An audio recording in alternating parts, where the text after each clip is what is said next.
24절까지의 말씀, 저와 여러분 한 절씩 교독하시다가 마지막 24절은 다 같이 한 목소리로 봉독하시겠습니다. 우리 조상들은 이 산에서 예배하였는데 당신들의 말은 예배할 곳이 예루살렘에 있다 하더이다.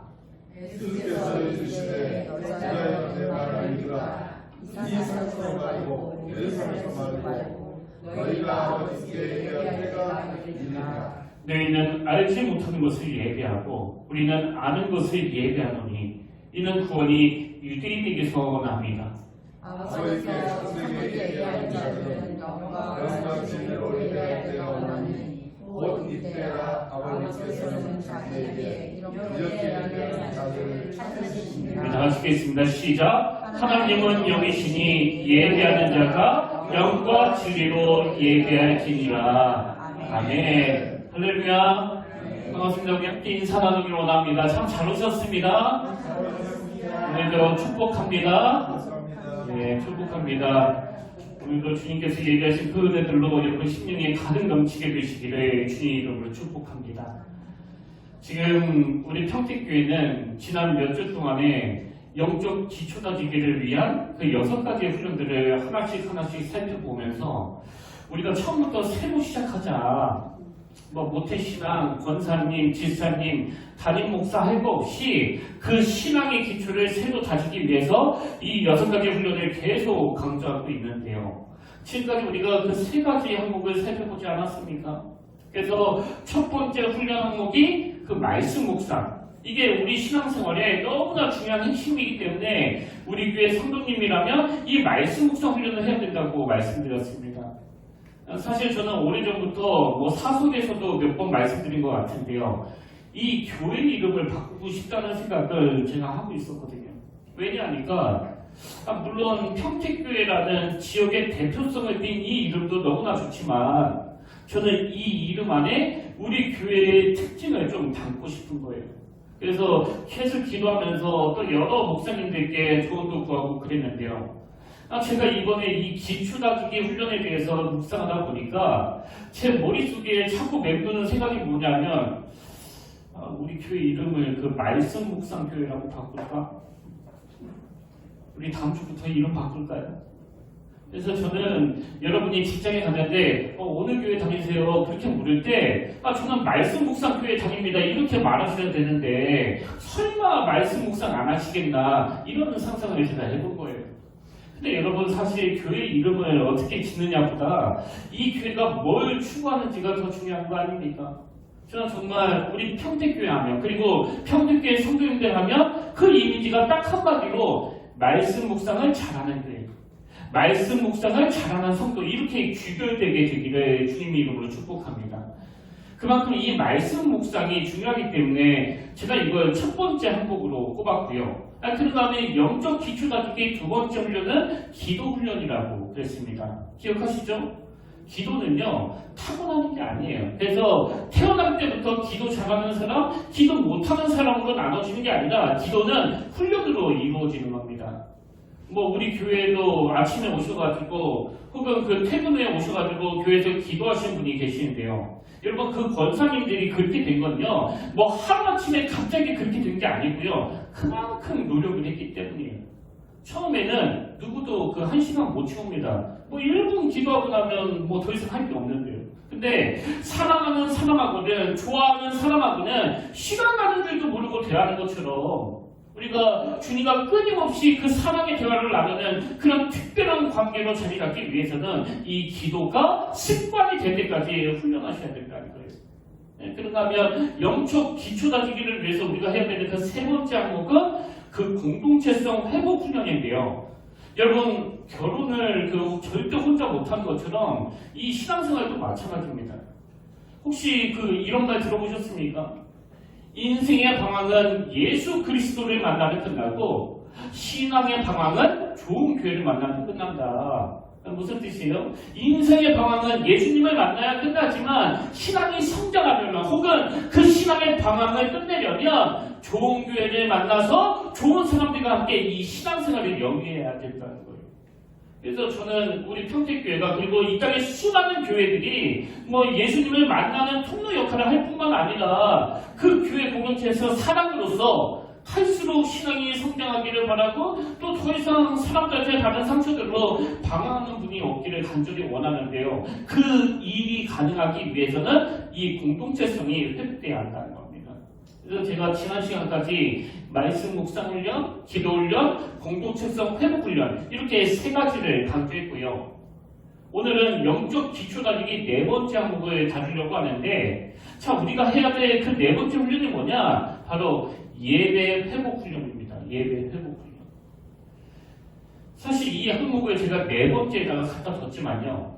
어떤 면에서 지금 우리가 지금까지 살펴본 이 앞에 세 가지는요. 이 예배 회복 훈련을 위한 그 실제적인 준비 운동이에요. 준비 운동. 그래서 저는 가장 중요한 순서대로 꼽으라 그러면 이 예배를 1번으로 꼽습니다. 왜? 모든 신앙생활의 핵심은 바로 이 예배에서 시작되거든요. 그래서 제가 오늘 본문에 나오는 이 수가성 여인을 가지고 이 문제를 좀 풀어나가 보려고 하는데요. 뭐 오늘 본문 말씀은 엄청 유명한 말씀 아닙니까? 이제 예수님이 사마리아에 있는 그 수가성이라는 동네에서 이 여인을 만나가지고 이 여인은 그 수가성 여인이라고 부르는데요. 여러분도 아시지만 이 수가성 여인은 참 인간적으로는 뭐 야베스 이상으로 그 결핍 덩어리였습니다. 가정생활에 실패하고 그것으로 인해가지고 상처도 많고 또 대인관계에 기피증이 있어가지고 아무도 없는 가장 뜨거운 한낮에 그 물을 기르는 뭐 참 불쌍한 여인 아닙니까? 그래서 제가 뭐 예전에도 이 수가성 여인을 가지고 몇 번 설교했던 기억이 있는데요. 제가 이번에 다시 이 수가성 여인을 묵상하다가 예전에는 미처 발견하지 못했던 그 두 가지를 발견하고 은혜를 많이 받았습니다. 그래서 먼저 제가 이번에 발견한 그 두 가지 포인트를 좀 말씀드리길 원하는데요. 첫 번째로 우리가 이 수가성 여인과 관련해서 놓친 게 뭐냐니까 이 여인에 대해서 대부분의 사람들이 이렇게 오해하고 있는 겁니다. 이 수가성 여인은 음란한 여인, 성적으로 타락한 여인이다. 보통 많은 사람들이 그렇게 규정짓기도 하고 또 목사님들도 그렇게 설교하지 않습니까? 그럼 무슨 근거로 그 여인을 그렇게 추측하느냐? 이게 다 그 요한복음 4장 18절 때문이에요.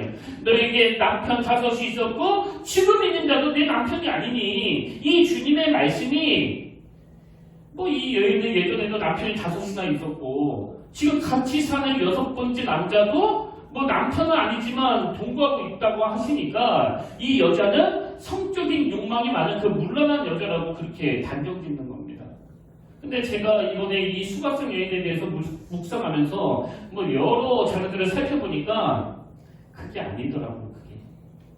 여러분도 아시지만 그 당시 사회는요. 이 여성의 인권이 유린당하는 그런 시대 아닙니까?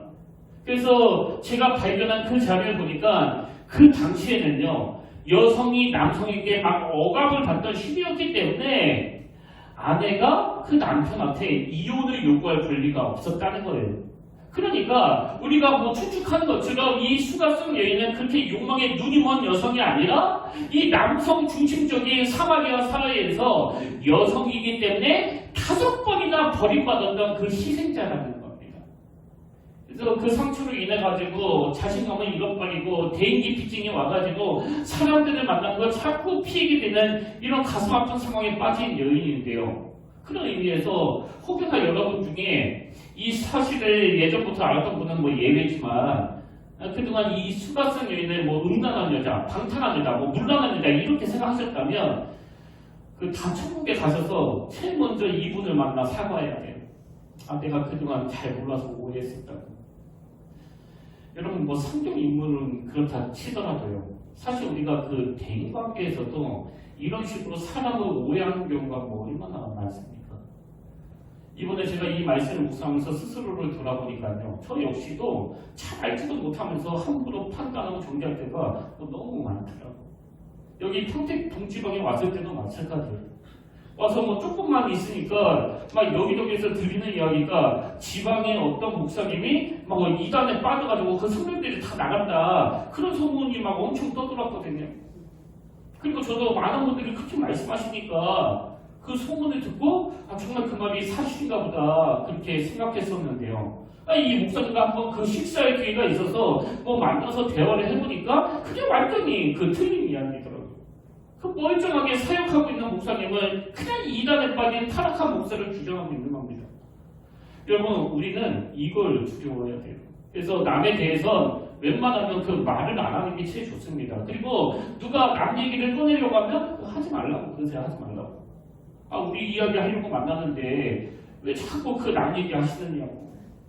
그래서 제가 이번에 그동안 이 수가성 여인에 대해 오해했던 걸 발견하고 앞으로는 이런 선입견을 가지고 함부로 사람을 판단하고 재단하는 이런 태도를 고쳐야 되겠다. 이런 첫 번째 깨달음을 얻었고요. 그러다가 두 번째로 제가 이 수가성 여인과 관련해서 그동안 놓치고 있었던 그 한 가지 포인트가 더 있는데, 여러분, 이 수가성 여인은요 참 귀한 게 이 본질에 대한 목마름이 굉장히 강했던 분이라는 겁니다. 제가 그 무슨 근거로 이런 생각을 하게 됐는지 설명을 드릴게요. 우리가 그 본문을 같이 읽어봤지만 예수님의 그 한낱 땡볕에 이 상처투성인 수가성 여인을 만나주지 않습니까? 그리고는 이 여인의 그 굳은 마음을 열게 하기 위해서 예수님이 처음에 그 물 한 잔 줄 수 있겠습니까? 이렇게 조심스럽게 접근하시는데요. 제가 그 대화를 이어나가는 과정을 쭉 지켜보면서 예수님이 참 위대한 그 상담가라는 생각이 드는데요. 여러분도 잘 아시지만 이 상처가 많은 사람들의 특징 중에 하나가 그 상처받았던 그 일에 대해서 자꾸 그 회피하려고 하지 않습니까? 근데 예수님은 이 여인의 상처를 상담 용어로 그 직면하게 하신 거예요. 직면. 그래서 갑자기 그 남편 이야기를 확 꺼내시면서 이 여인으로 하여금 그 상처를 끄집어내게 만드시는데요.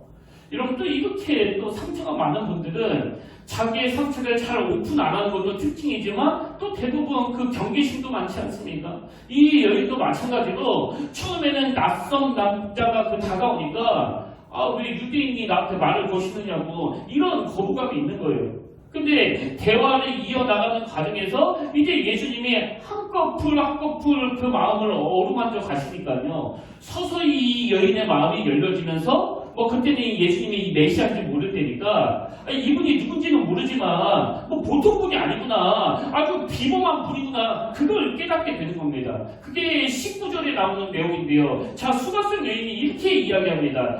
여자가 이르되 주여 내가 보니 선지자로서이다. 이게 당신 대단한 분이군요, 이 얘기 아닙니까? 근데 제가 여기서 발견한 핵심 포인트가 하나 있는데요. 이 여인이 이 남자분이 보통 비범한 분이 아니네, 이분이 선지자인가, 이런 생각을 하면서 보이는 태도가 제가 오늘 설교하고자 하는 핵심이에요. 자, 그 앞에 있는 18절부터 다시 한번 보십시오. 예수님이 이렇게 말씀하십니다. 너에게 남편 5이 있었고 지금 있는 자도 내 남편이 아니지 내 말이 참되도다. 그랬더니 19절 여자가 이르되 주여 내가 보니 선지자로소이다. 그리고 20절이 중요해요. 우리 조상들은 이 산에서 예배하였는데 당신들의 말은 예배할 곳이 예루살렘에 있다 하노이다. 우리가 지금까지 이 대화를 쭉 살펴봤지만 여러분, 지금 이 여인은 예수님이 끄집어 주시는 거에 대해 따라가지고 그 가정 문제를 얘기하고 있지 않았습니까? 그래서 그 남편에게 버림받은 상처들 때문에 아무도 그 우물가를 찾지 않는 그 뜨거운 낫에 물을 길러야 하는 그 억장이 무너지는 가슴 아픈 이야기를 하면서 지금 나와 대화를 나누는 분이 비범한 분이구나, 이분이 선지자구나 라고 느끼고 있는데 이 여인이 갑자기 그 화제를 어디로 바꾸는 거예요? 예배로 바꾸는 거예요. 예배로. 이게 핵심입니다. 그럼 왜 이 여인은 대화의 주제를 예배로 바꿨나? 이 여인이 깨달은 게 뭘까요? 자기는 지금 대기 피층에 와가지고 사람들을 피해 다니는 이런 초라한 인생이 되었는데 이 비범한 분과 대화를 하다 보니까 내 인생에 이 비극이 시작된 근원적인 문제가 남편 문제가 아니라 예배 문제였구나. 이걸 깨닫게 된 겁니다. 그래서 대화의 주제를 예배로 바꾼 거 아닙니까? 여러분, 누가 이런 깨달음을 얻을 수 있을까요? 이 여인처럼 평상시에도 본질에 대해 목마름이 있는 사람, 평상시에도 인생의 근원적인 문제에 대해서 생각이 많은 사람, 이런 사람들이 깨달을 수 있는 거 아닙니까? 제가 지난주에 그 야베스에 대해 살펴보면서 야베스는 결핍이 많은 사람이라고 그랬는데요. 여러분 누가 그 결핍을 하나님 앞에 나가는 그 재료로 쓸 수 있겠냐고요. 내 인생에 이 문제가 떠나지 않는 그 본질적인 이유가 무엇인가? 그저 눈앞에 있는 현실에 내몰려가지고 그 문제만 쳐다보는 게 아니라 나에게 이런 일이 생기게 된 그 근원적인 문제가 무엇인가? 이런 목마름이 있는 사람이에요. 여러분 우리 모두는요. 이 수가성 여인처럼 또 야베스처럼 그게 뭐 얼마나 고상한 그 목마름이냐 또 얼마나 그게 뭐 사소한 목마름이냐 이 차이만 있을 뿐이지 우리 모두는 다 인생의 목마름을 가지고 있습니다. 뭐 저에게 이 목마름이 없을 것 같으세요? 지금 이렇게 귀한 성도님들을 섬기고 있고 또 목회자로서 하루하루 너무나 행복하게 살아가고 있지만 순간순간 저도요 이 인생의 목마름을 피할 수 없습니다. 하나님이 그렇게 장치해 두셨어요. 근데 중요한 게 뭐냐? 모든 인생에게는 이 목마름이 존재하지만 예수 믿는 우리는 오늘 본문에 나오는 이 수가성 여인처럼 이 목마름의 단계를 높여야 된다는 거예요. 여러분 만약에 이 수가성 여인이 지금 나와 대화를 나누는 분이 뭐 보통 분이 아니라는 걸 딱 인식했을 때 그 얕고 사소한 목마름을 가지고 있었더라면 이 예배 문제를 거론했겠습니까? 아마 자기에게 있는 그 현실의 문제들을 상담했을 거예요. 아 나는 왜 남자복이 없습니까? 아 나는 행복하려면 어떤 남자를 만나야 됩니까? 뭐 이런 거 질문하지 않았겠습니까? 근데 이 여인은 그런 사소한 목마름이 아니라 보다 근원적인 문제에 대한 목마름, 보다 본질적인 문제에 대한 목마름을 가지고 있었기 때문에 이 예배를 거론하는 거거든요. 그런 의미에서 오늘 여러분은 주님 앞에 어떤 목마름을 가지고 나오셨어요? 허구한 주님 앞에 나와가지고는 주님 가정 문제가 이렇습니다. 자식 문제가 이렇습니다. 또 남편 문제가 이렇습니다. 물론 그걸 상담하는 걸 가지고 뭐 틀렸다 잘못됐다고 말할 수는 없지만 계속 그 단계에 머무는 게 아니라 그 본질에 대한 목마름으로 그 단계를 좀 높여야 된다는 거예요. 하나님 우리 가정에 부부 사이에 부모와 자녀 사이에 이런 문제가 생기게 된 그 근원적인 문제가 무엇인지 알려주시길 원합니다. 여러분 사실 이 여인이 예수님을 만나서 왜 남편은 자꾸만 나를 버립니까? 아니, 어떻게 하면 버림받지 않고 살 수 있습니까? 이런 질문 드릴 수 있죠. 이게 뭐 어떻게 잡다한 질문이냐고요. 근데 이 여인은 그런 질문 대신 거두절미하고 이 예배 문제를 거론하는 건 뭐 너무나 지혜로운 거예요. 왜 그럴까요? 인간의 본질적인 문제는 예배 문제가 해결이 되면 다 풀리는 거거든요. 그래서 여러분 이 예배는요 인생의 마스터키예요. 인생의 모든 문제를 열고 들어갈 수 있는 마스터키가 바로 이 예배입니다. 제가 지금까지 목회하는 내내 이걸 경험한 거 아닙니까? 심지어는 그 청소년 사역할 때부터 지켜봤거든요. 그 유아부부터 대학부 청년부까지 제가 두루 사역을 해봤지만요 뭐 제일 불쌍한 애들이 그 고등부였어요. 고등부. 왜? 애들이 상담만 하면 막 죽고 싶다는 말을 하니까 죽고 싶다. 제 마음이 너무나 아픈 거예요. 그리고 실질적으로 제가 가르친 애들 중에서 한 명이 그 자살을 했어요. 자살을. 그것도 성격 때문에. 제가 큰 충격을 경험하고 나니까요. 이 마음에 어떤 두려움이 생기는가 하면 또 누가 힘들다고 자살하면 어떡하지? 그래서 토요일이 되면 그 두려움이 생기니까 하나님 내일 고등부 예배 좀 살려주세요. 내일 고등부 예배가 살지 않으면 다음 주에 또 어떤 애가 뛰어내릴지 모릅니다. 너무 절박한 거예요. 그리고 주일에 같이 이렇게 예배를 드리는데 애들은 뭐 예배에 집중도 안 하고 계속 그 핸드폰만 만지작 거리고 있으면요 그게 또 막 두려움이 오는 거예요.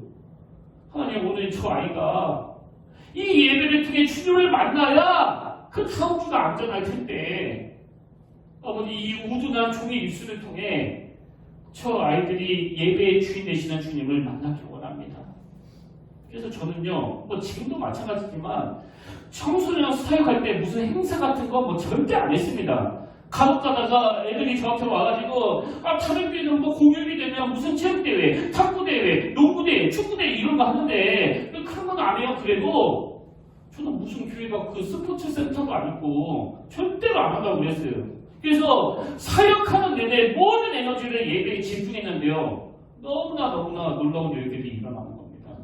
그렇게 우울했던 애들이 회복이 일어나고 얼굴이 살아나고 가출을 밥 먹듯이 했던 애들이 집에 정착을 하고, 그 어떤 제자는요, 그 당시 저게 언제 인간이 되겠나 이렇게 생각했었는데 지금 너무나 훌륭하게 성장했습니다. 그래서 여러분 이거 꼭 기억하셔야 돼요. 예배는 부부 문제, 자녀 문제, 대인관계 문제, 우리 인생의 모든 문제를 다 열고 들어가는 마스터키가 되는 줄 믿으시길 바랍니다. 예배가 살아나는 교회 되기를 주님 이름으로 축복합니다. 예배가 살아나는 인생 되기를 주님 이름으로 축복합니다. 오늘 본문에 나오는 이 수가성 여인도 마찬가지 아닙니까? 자, 예수님과 예배 이야기를 나눈 여인에게 어떤 회복이 일어나는지 한번 보십시오. 요한복음 4장 28절. 여자가 물동이를 버려두고 동네에 들어가서 사람들에게 이르되 내가 행한 모든 일을 내게 말한 사람을 와서 보라. 이는 그리스도가 아니냐 하니 그들이 동네에서 나와 예수께로 오더라. 지금 이 여인에게 뭔 일이 일어난 거예요? 그 대인기피증이 사라진 거예요. 근데 여러분 아시지만 지금 이 여인이 예수님께 무슨 대인기피증을 가지고 상담받은 게 아니잖아요.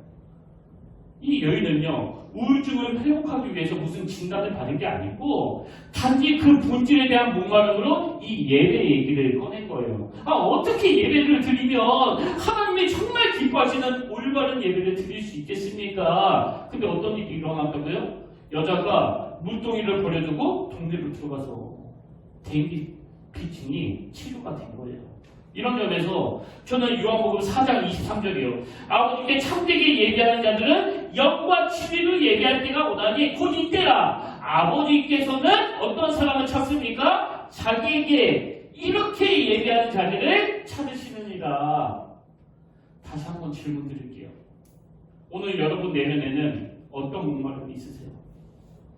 오늘 여러분 내면에는 인생에 풀리지 않는 어떤 심각한 어려움을 겪고 있습니까?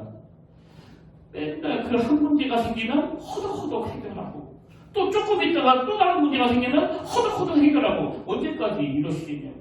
여러분 오늘 우리가 고작 눈앞에 있는 이 문제의 허덕이는 그런 인생이 되지 않기 위해서는 보다 근원적인 문제를 해결하기 위해서는 예배자로 그 문제를 가지고 주님 앞에 나아오는 이 훈련이 우리에게 필요하다는 겁니다. 그래서 저는 목사니까요. 요즘에 여러분들께 나눠드린 매일 하루 말씀 묵상 이것 말고도 여러 말씀들을 놓고 묵상하고 있는데 지난주 금요일에 그 호세아 10장 12절 말씀이 제가 묵상하면서 너무나 많은 은혜를 저한테 가져다 주는 겁니다. 자 보십시오. 너희가 자기를 위하여 공의를 심고 인애를 거두라. 그 다음 보세요. 너희 묵은 땅을 기경하라. 지금이 곧 여호와를 찾을 때니. 세모적으로 보니까 지금은 너희가 주를 찾을 때 있다. 묵은 땅을 갈아엎어라. 우리가 기경해야 될 게 여러분 너무나 많지 않습니까? 고집 센 거, 굳은 마음, 또 옛날 마음, 완고한 마음, 이 모든 게 우리가 갈아엎어야 될 그 땅인데요. 여기서 말하는 묵은 땅은요, 다른 게 아니고 하나님을 찾지 않는 악한 마음이에요. 그리고 이걸 기경하는 시간이 바로 오늘 이 예배 시간입니다.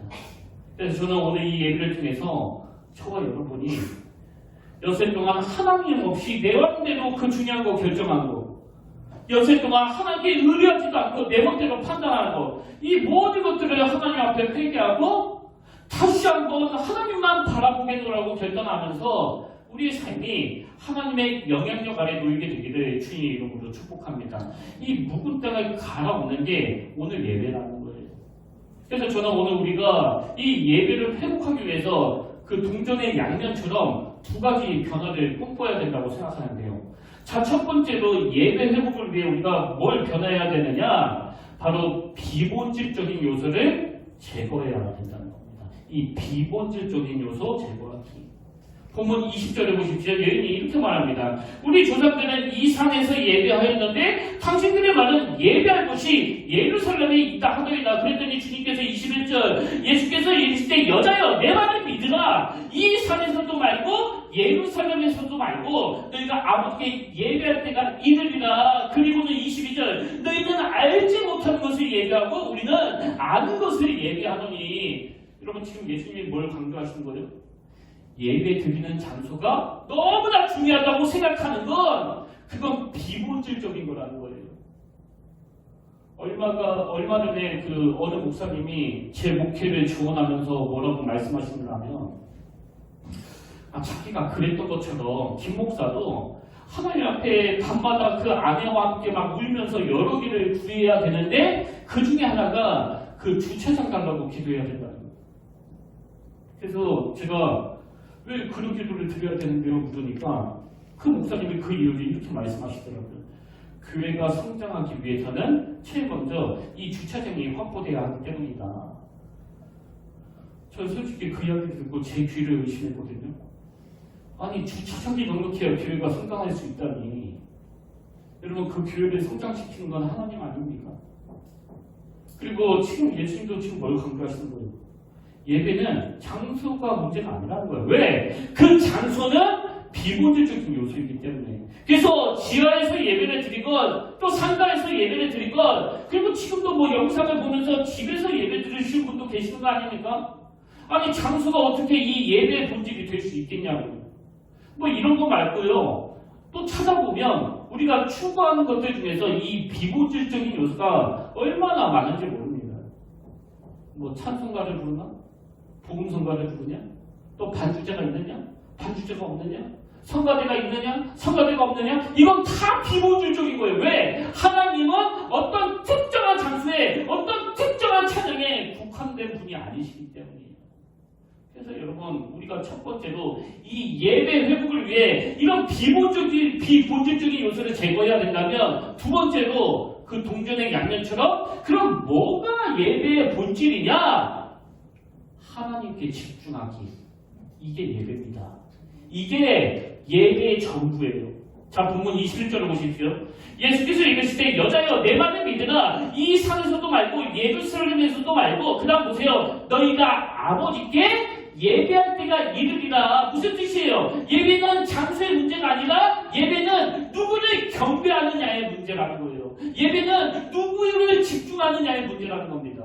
그래서 아모스 5장 4절부터 6절에 보니까 여호와께서 이스라엘 족속에게 이와 같이 말씀하시기를 너희는 나를 찾으라 그리하면 살리라. 너희는 나를 찾으라 그리하면 살리라. 그 다음 보세요. 장소의 문제가 나옵니다. 배달을 찾지 말며 길가로 들어가지 말며 부엘세바로도 나아가지 말라. 길가는 반드시 사로잡히겠고 배달은 비참하게 될 것입니다 하셨다니. 6절 너희는 여호와를 찾으라 그리하면 살리라.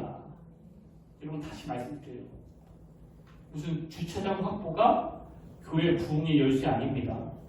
아무리 주차장이 넉넉해도 아무리 교회가 커도 아무리 찬양이 웅장해도 오늘 이 예배의 주체는 바로 우리 하나님이시기 때문에 여러분이 이 예배 시간 하나님께 집중하지 않고 그냥 시간 때우듯이 성의 없이 드리신다면 그거는 예배 안 드리는 것과 똑같은 거예요.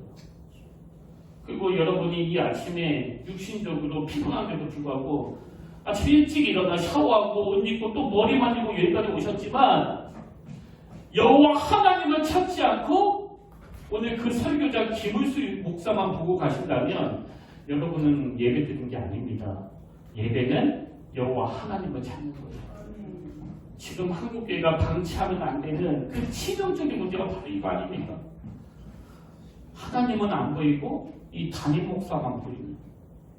최근에도 제 동기 목사님 중에 큰 교회 부목사로 계신 분이 있는데요. 저에게 목회가 너무나 힘들다고 이야기하면서 무슨 이야기를 하는가 하니까 우리 교회는 수요일이나 금요일 그 부교육자들이 돌아가면서 말씀을 전하는데 성도님들이 다른 목사님이 말씀을 전하면 많이 출석하시고 자기가 설교하면 그 출석이 확 줄어든다는 거예요. 근데 왜 이런 일이 일어나는 거예요, 여러분? 예배의 주체가 하나님이 아니시기 때문이에요. 여러분 잘 들으세요. 예배 주체가 바로 내가 되면은요. 내가 오늘 은혜 받고 안 받고가 중요해요.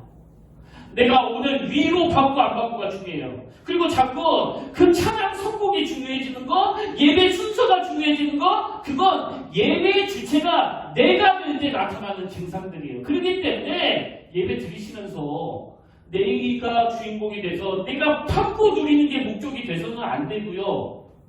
하나님이 지으신 모든 피조물들은 하나님만 찬양하고 하나님께만 집중하는 겁니다. 그래서 제가 목사로서 항상 하나님께 약속을 드리는 게 하나님 이 교회의 담임 목사인 저만 보이게 된다면 내일 당장이라도 이 목회 사임하겠습니다. 여러분 이 약속에는 무슨 의지가 담겨 있는 거예요? 하나님이 드러나는 데 있어서 내가 걸림돌이 되지 않기를 바라는 마음이거든요. 그래서 부탁드리는데요. 오늘 이 예배가 설교자인 저를 주목하는 것이 아니라 이 예배의 주인공 대신 살아계신 하나님, 우리를 위하여 십자가 되신 그 주님만에 집중하는 예배가 되기를 바랍니다. 이게 교회 부흥의 가장 중요한 첫 단추예요. 그래서 예배가 누구를 주목하느냐, 누구를 경배하느냐의 문제라면 뭐 우리까지 은혜를 받으면 더할 나위 없이 좋겠지만 은혜를 못 받는다 할지라도 우리 모두는 하나님이 영광 받으시는 것에 초점을 두는, 그래서 하나님이 기뻐하시고 하나님이 찾으시는 그런 참된 예배자가 되시기를 주님 이름으로 축복합니다. 그러기 위해서 비보질 것에 대해서 초점을 두던 우리의 시선이 예배의 주인 되시는 이 하나님에게로 옮겨가야 돼요. 그래서 내가 받고 누리는 게 중요한 게 아니라 그분께 영광과 경배를 올려드리고 그분을 찬양하며 그분께 내 인생을 의탁하는 예배를 드려야 된다. 오늘 결론을 이렇게 맺기를 원합니다. 저희 어머니가 저희 삼남매를 향해서 종종 저희 어릴 적 이야기를 하시는데요. 저희 삼남매가 어렸을 때 뭐 아무래도 그 쌍둥이에다가 또 연년생이다 보니까 뭐 키우시는데 뭐 얼마나 그 힘드셨겠어요. 그리고 아버지는 참 매정하게도 우리들이 잠잘 때나 들어오시니까요. 주로 저희 어머니가 이 새벽을 다 재워야 되는. 근데 여러분도 뭐 자녀를 키워보셔서 아시겠지만 뭐 애들이 뭐 자다가 한다고 그냥 잡니까? 한 명을 재우고 나면 또 한 명이 깨가지고 막 울어대고 또 한 명을 재우고 나면 또 한 명이 깨가지고 막 적달라고 앵앵거리고. 그래서 저희 어머니가 그때를 회상하면서 하시는 말씀이요. 그렇게 세 명이 막 자다가 한 명씩 깨가지고 울어댈 때 들쳐업고는 그 예수님 사진을 보면서 매일 이렇게 기도하셨다는 거예요. 하나님, 이 아이가 예수님 닮게 해주세요. 그래서 지금 제 얼굴이 우리가 그 예수님 얼굴이라고 알고 있는 그 사진과 좀 비슷하지 않습니까? 수염 기를까요? 근데 제가 저희 어머니의 그 이야기를 들을 때마다 저도 그 마음속에 소원을 가지게 되는 게 있는데요. 그게 무슨 소원이냐 하니까 저희 어머니가 저희 삼남매를 키우시면서 하나님께 그런 기도를 드렸다고 한다면 저는 나중에 제 아이를 막 토닥토닥 채우면서 이 노래를 부르기를 원해요. 주께와 엎드려 경배드립니다. 주 계신 곳엔 기쁨 가득 무엇과도 누구와도 바꿀 수 없네.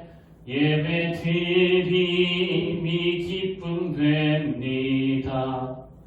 여러 노래 부를 거 없이 이 한 곡만 부르길 원합니다. 왠지 아세요? 저는 제 아이가 예배가 기쁨이 된다는 걸 세뇌시키고 싶거든요. 뭐 우리나라에서는 이 세뇌라는 단어가 주로 나쁜 뜻으로 쓰여지지만요.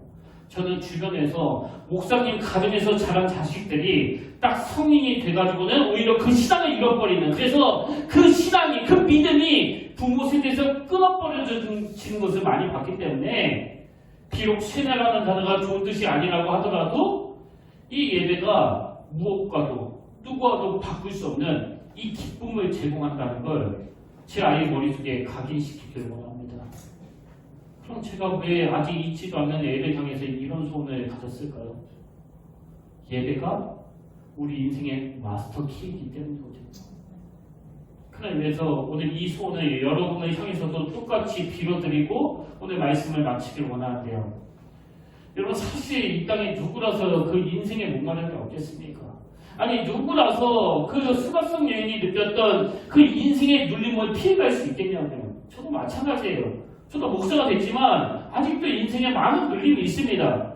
하나님이 제가 가진 능력에 비해 너무나 큰 사명을 맡겨주셔가지고 어떨 때는 우리 평택교회를 생각하면 막 숨이 안 쉬어질 정도예요. 너무너무 무겁거든요. 그러나 그런 무게감을 느끼면서도 저에게 견딜 수 있는 힘을 제공하는 유일한 통로는요, 바로 예배예요. 예배. 저는 오늘 저와 여러분이 그 수가성 여인처럼 인생의 수많은 문제들 앞에서도 어느 자리에서든지 장소와 환경에 상관없이 무엇과도 누구와도 바꿀 수 없는 예배드림이 기쁨이 됩니다. 이렇게 고백하며 예배 회복에 온 정성을 다 기울이는 믿음의 성도님들 되시기를 주님으로 축원합니다. 오늘 이 말씀을 마음에 담고 우리 함께 이 부르신 곳에서 이 찬양 함께 부르면 좋겠는데요. 여러분, 그 수고성 여인이 주님과 대화하면서 그 산적해 있는 자기 인생의 문제, 그 상처들의 문제를 다 뒤로하고 이 예배의 주제로 그 대화를 전환했던 것처럼 오늘 여러분 이 찬양 함께 부르실 동안에 이미 내 안에 내주하고 계시는 그 성령 하나님, 그분을 찾고 그분께 집중하시기를 바랍니다. 그럴 때 이 예배는요, 마스터키가 돼요. 여러분의 그 산적한 문제가 해결되는 능력으로 나타날 줄로 믿습니다. 우리 함께 이렇게 찬양하기 원합니다. 가스한 성령님.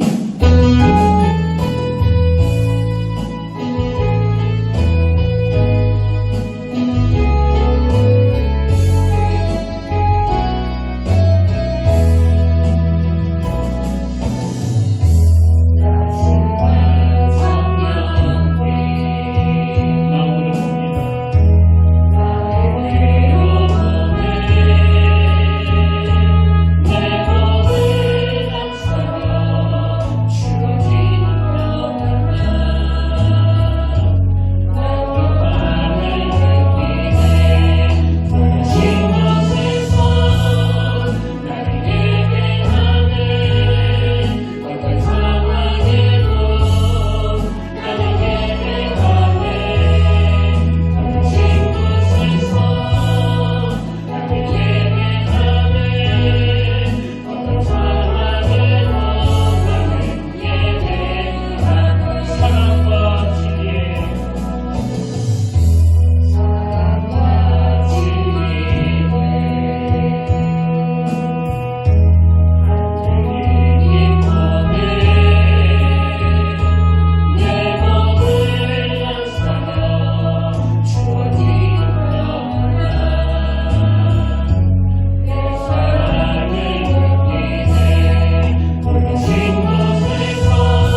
갈급한 마음으로 기도드립니다. 예배는 장소의 문제가 아니라 환경의 문제가 아니라 예배는 누구를 경배하느냐의 문제라고 한다면 오늘 우리 모두가 다 예배의 주인 되시는 주님께 집중하는 예배를 허락하여 주시옵소서. 그 수가성 여인처럼 본질에 대한 그 목마름을 가지고 온 마음을 다하여 신령과 진정으로 예배할 때 우리 앞에 쌓여있는 그 산적한 문제들과 결핍된 것들이 하나님이 해결하여 주시고 해갈의 기쁨도 허락하여 주실 줄 믿습니다. 주님께서 엮어주신 이 교회 공동체 안에서 또 속해 모임 안에서 이것들을 많이 누리고 경험하고 맛보면서 아름답게 성장해 나가는 신앙생활이 되도록 인도하여 주시고 오늘 함께 모여서 드리는 이 예배의 능력을 가지고 각자가 주님 앞에서 드리는 그 삶 속에서의 예배에서도 놀라운 역사와 능력이 일어나도록 은혜를 내려 주시옵소서. 그 은혜를 제대로 인도하여 주실 줄 믿사오며 예배 받으시기에 합당하신 예수님 이름으로 간절히 기도드립니다. 아멘. 이제 우리 다 자리에서 일어나셔서 예배 잘하는 찬양을 함께 부르기 원하는데 오늘 말씀을 기억하시면서 또 가사를 묵상하시면서 우리 갈망하며 또 선포하며 이 찬양 함께 불러오기를 원합니다.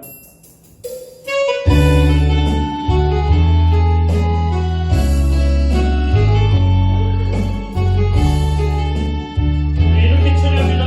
아무도 예배하지 않는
아버지께서는 자기에게 이렇게 예배하는 자들을 찾으시느니라. 아버지께서는 당신에게 이렇게 예배하는 자들을 찾으시느니라. 하나님, 오늘 우리가 하나님이 찾으시는 그 예배자가 되기를 원합니다. 우리와 그 수가성 여인과 공통점이 있다면 인생의 결핍과 그 목마름이 있다는 것입니다.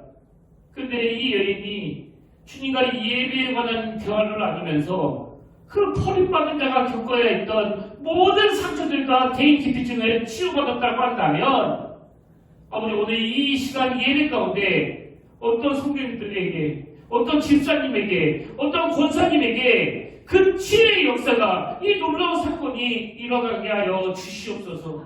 그러면 이 자리에 이런저런 상처들이 내 발목을 잡아 신앙의 방황을 겪고 있는 성도님들이 있다면, 오늘 예배 주인 되시는 주님께서 그것을 뛰어넘어 일하시는 능력자라는 사실을 이 예배를 통해 맛보게 하여 주셔서 이번 한 주간 참된 예배자들이 누리는 그 마음의 평강을 누리며 살아갈 수 있도록 인도하여 주시옵소서. 이제는 우리 주 예수 그리스도의 은혜와 하나님 아버지의 다함없는 사랑과 성령님의 감동, 감화, 위로, 교통, 충만하심의 역사가 오늘 주신 말씀 마음에 담고 힘어도 달려가기로 다짐하며 예배하는 모든 주의 자녀들 머리 위에 지금부터 영원토록 함께 하시기를 간절히 축원하옵나이다.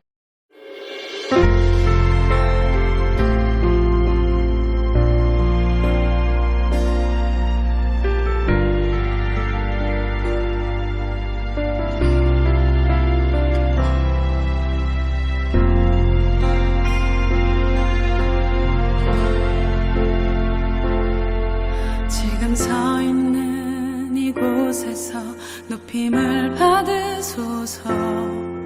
내가 밟는 땅 주님의 땅이니 하늘이 주의 이름 높이 올리며 넓은 바다가 주를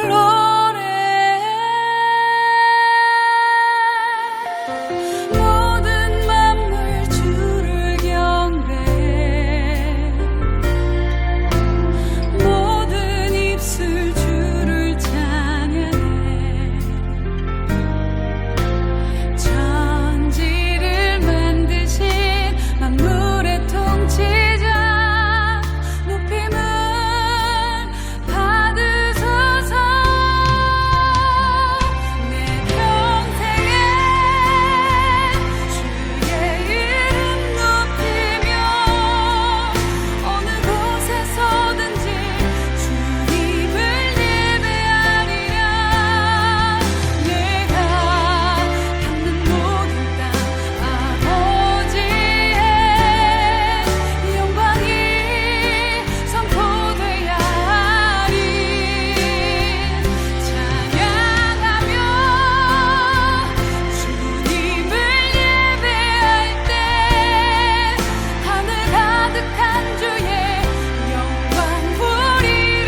받으소서.